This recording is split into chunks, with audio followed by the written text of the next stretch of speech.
নমস্কার, সকলকে স্বাগত আমার চ্যানেলে। দেখুন, ভিডিও তৈরি করতে গেলে নানা রকম বিষয়, খুঁটিনাটি বিষয় জানতে হয়। আমি ঠিক অতটা টেকনিক্যালি স্ট্রং না। যেরমভাবে আপনি সামনে বসে থাকলে বোঝাতে পারতাম, ঠিক সেইভাবে ধরে নিই যে আপনি সামনে বসে আছেন আর আমি সেইভাবে বোঝানোর চেষ্টা করছি। চলুন এবার ভিডিওটা শুরু করা যাক। ভিডিওর মূল বিষয় হলো এরকম একটা বড় লেন্স, যে লেন্সটা এখান থেকে এই পর্যন্ত 70 মিলিমিটার। এই 70 মিলিমিটার লেন্সটা যদি মাঝখান থেকে কেটে দিই, তাহলে দুপাশেই বেশ বড় বড় দুটো টুকরো পড়ে থাকে। এখন প্রধান বিষয় হলো যে বোঝার যে এই দুটো টুকরোকে কি চশমায় দুপাশে বসিয়ে দেওয়া যায়, এবং কোন কোন ক্ষেত্রে বসানো যায় এবং কোন কোন ক্ষেত্রে বসানো যায় না, সেটা নিয়ে থাকবে আজকের ভিডিও। শুরু করছি ভিডিও। চলে এলাম ভিডিওর মূল পর্যায়ে, যেখানে আমরা দেখব যে এই লেন্সগুলো অনেকটা বড় বড় লেন্স। এটা একটা বাচ্চাদের ফ্রেম, আর সেই বাচ্চার প্রেসক্রিপশান রয়েছে। দেখুন, এখানে রাইট আই বলে যে লেখা আছে -0.50 স্পেরিক্যাল, আর লেফট আই রয়েছে -0.50, তার সাথে 0.25 সিলিন্ড্রিক্যাল। 20 ডিগ্রি একটা অ্যাক্সিসে থাকবে। এবার এখানে দেখছেন যেটা 29, অর্থাৎ প্রথমেই বলা যায় যে বাচ্চাটা কোনো রকম স্কুইন্ট বা ট্যারা নয়। এখানে দেখুন, যখন চোখের মনি দিয়ে, এর আগের ভিডিওতে আমি দেখিয়েছি কীভাবে পিডি নিতে হয়। সেই পিডিটা নেওয়াতে চোখের ঠিক সেই মনের সেন্টার দুটো ঠিক এইখানে পৌঁছেছে, আর সেগমেন্ট হাইট অর্থাৎ চোখের মনিটার থেকে চশমার ওপরে প্রায় 10 মিলিমিটার। টোটাল ফ্রেমটার সাইজটা হচ্ছে 26 মিলিমিটার। সেক্ষেত্রে আমরা এটাকে 10 মিলিমিটার বা 8 মিলিমিটার করলেও যথেষ্ট হবে। দেখতে হবে যে চশমাটা বাচ্চাটার ওপর দিয়ে দেখার সুযোগ পাচ্ছে কি না, বা নিচ দিয়ে দেখার সুযোগ পাচ্ছে না। সেটা যদি না হয়, তাহলে ফ্রেমটা পারফেক্ট বাচ্চাদের ঠিক বসেছে। এবার দেখুন, এই যে লেন্সটা, আমি লেন্সটা খুলে ফেলছি, দুটো লেন্সে খুলব। এটা লেন্স নয়, এটা অ্যাকচুয়ালি ডেমো। এবার দেখুন, এই যে লেন্সটা আমরা নিয়েছি, এটা বেশ বড় সাইজের একটা লেন্স। এখন যদি আমি এরকম করে এটাকে দুটো টুকরো করি, তাহলে দেখুন সাইজে বেশ ভালো রকম চলে আসছে। মানে দুটো কাটলে কোনো প্রবলেম নেই। তাহলে এই লেন্সটাকে কি এরমভাবে কেটে দেওয়া যায়? সম্ভব না, সম্ভব না। তার কারণ হচ্ছে গ্লাসের একটা সেন্টার তৈরি হয়, সেই সেন্টারের পয়েন্ট হচ্ছে এইটা।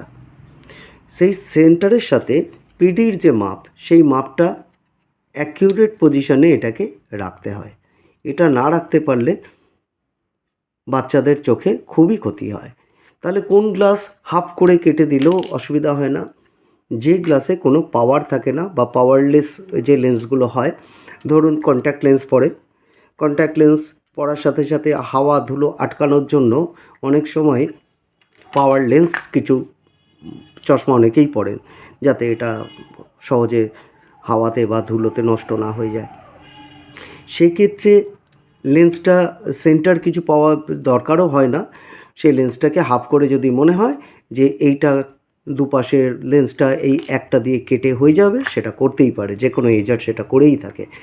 কিন্তু যদি কোনো দোকানদার বা এজার যারা ফিটার এই লেন্সটাকে হাফ করে কেটে দুটো দিকে লেন্স ফিট করে, সেক্ষেত্রে কিন্তু বিরাট বড় ভুল হয়ে যাবে। কেননা এই গ্লাসের যে সেন্টার থাকবে, সেটা একদম আউট হয়ে যাবে। দেখুন, এইটা এরকম করে বসানোর পরেও জায়গা থাকছে, অর্থাৎ নিচে প্রায় এতটা জায়গা থেকে যাচ্ছে, আবার ওপরে এইখান থেকে ডিস্টেন্সে এতটা পাওয়া যাচ্ছে। এক্ষেত্রে এইখানেও যদি ফিট করে দেওয়া হয়, তাহলে কিন্তু দুটো গ্লাস আরামসে চলে আসছে। কিন্তু সমস্যা হলো পুরোটাই পিডি আটকে যাবে। এখন আমরা লেন্সে এই ভিডিওর তৃতীয় পর্যায়ে যাব। এইটাকে আমরা মেশিনে ফিট করব। ফিট করে চতুর্থ পর্যায়ে সেই চশমাটা, কমপ্লিট চশমাটা আমরা লেন্সোমিটারে ফেলে দেখব পাওয়ার অনুযায়ী, ডক্টরের প্রেসক্রিপশন অনুযায়ী একদম চশমাটা ঠিক আছে কিনা। চলুন এবার ফিটিং পর্যায়ে। এখন আমরা চলে এসেছি লেন্সের ফিটিংয়ের জায়গায়। এখানে আমরা লেন্সটা ফিটিং করব। ফিটিং করে দেখব, লেন্স ফিটিং করার পরে আমরা মেশিনে ফেলে দেখব চশমাটা অ্যাকর্ডিং টু দ্য প্রেসক্রিপশন একদম সঠিক হয়েছে কিনা। চলুন ভিডিওর দ্বিতীয় পর্যায়ে। এবার আমরা লেন্সটাকে কেটে নেব।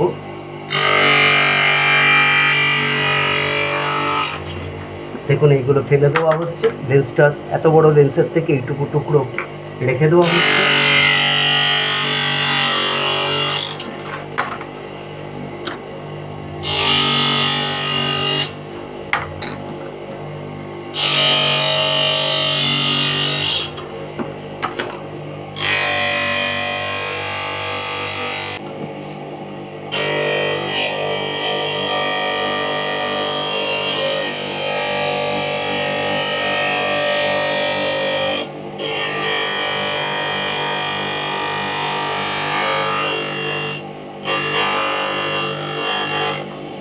এটা একদিকের লেন্স হয়ে গেল,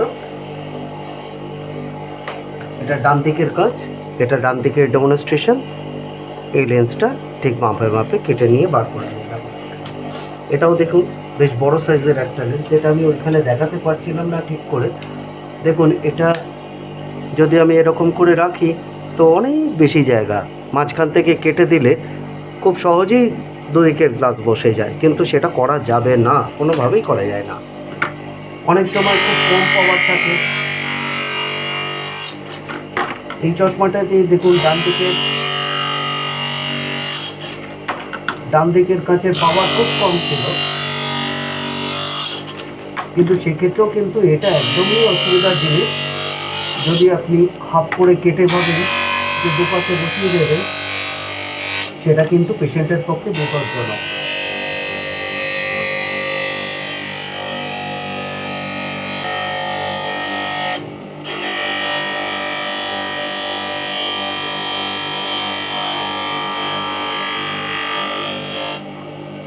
আমরা এটাও কেটে একই মাপের বার করে নিলাম।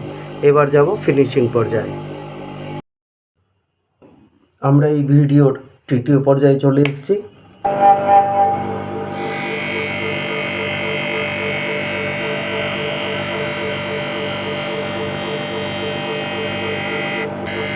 সারফেসিং হয়ে গেছে, এইবার লেন্সের গ্রুপের দিকে চলে গেলাম।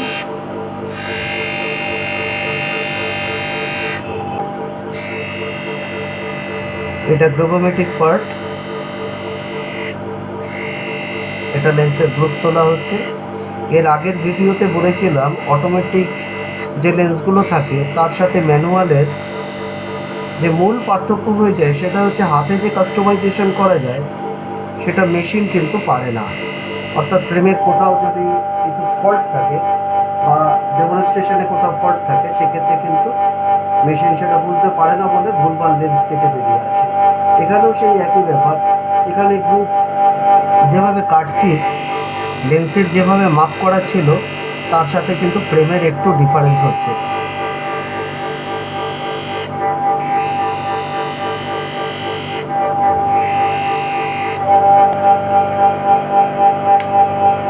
এর আগের দিন বলেছিলাম যে হিট দিয়ে গ্লাস ফিট করার অসুবিধার কথা।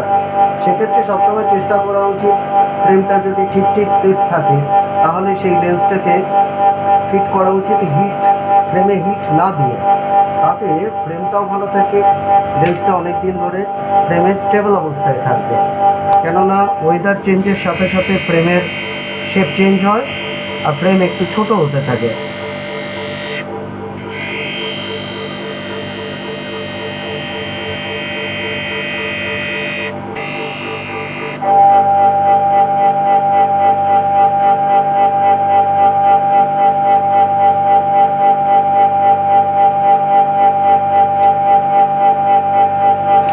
এই হলো কমপ্লিট ফিটিংস হয়ে গেল। এবার আমরা লেন্সোমিটারে ফেলবো, এটাকে লেন্সোমিটারে ফেলে দেখবো যে একদম প্রেসক্রিপশন অনুযায়ী চশমাটা কমপ্লিট হয়েছে কিনা।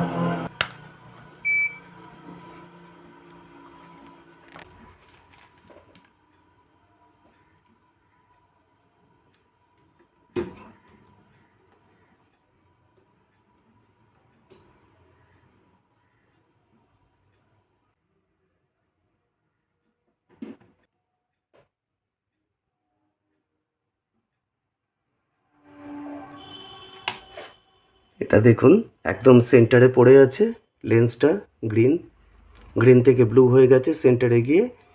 আর -50 -25 মানে 0.25, এটা লেফটটাই দেখছি আমরা। -0.5 এর সাথে -0.25, 20 ডিগ্রি রয়েছে। এবার এটাকে আমরা প্রিন্ট আউট নিয়ে নেব।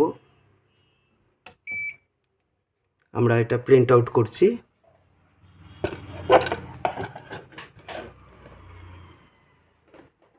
এবার ডান দিকের পাওয়ার, এটাও আমরা সেন্টারে নেব ঠিক ঠিক করে।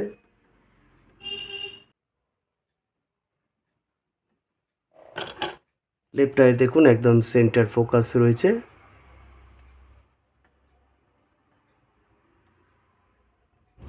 সেন্টারে রয়েছে -0.50, অর্থাৎ প্রেসক্রিপশন অনুযায়ী চশমা একদম পারফেক্ট। এইভাবে যদি চশমা পাওয়ার থাকে তাহলে মূল বক্তব্য হলো, যদি পাওয়ারের কোনো লেন্স থাকে তাহলে এই সেন্টারটা যদি অফ সেন্টার হয়ে যায় পেশেন্টের অসুবিধা হবে, পেশেন্ট ঠিক মতো দেখতেও পারবে না। যদি পাওয়ারলেস কোনো লেন্স হয় সেখানে এই রকম সেন্টারের কোনো বিষয় থাকে না। তার জন্য একটা পাওয়ারলেস লেন্সকে হাফ করে কেটে দিয়ে যদি বসিয়ে দেওয়া যায় তাতে কোনো অসুবিধা নেই।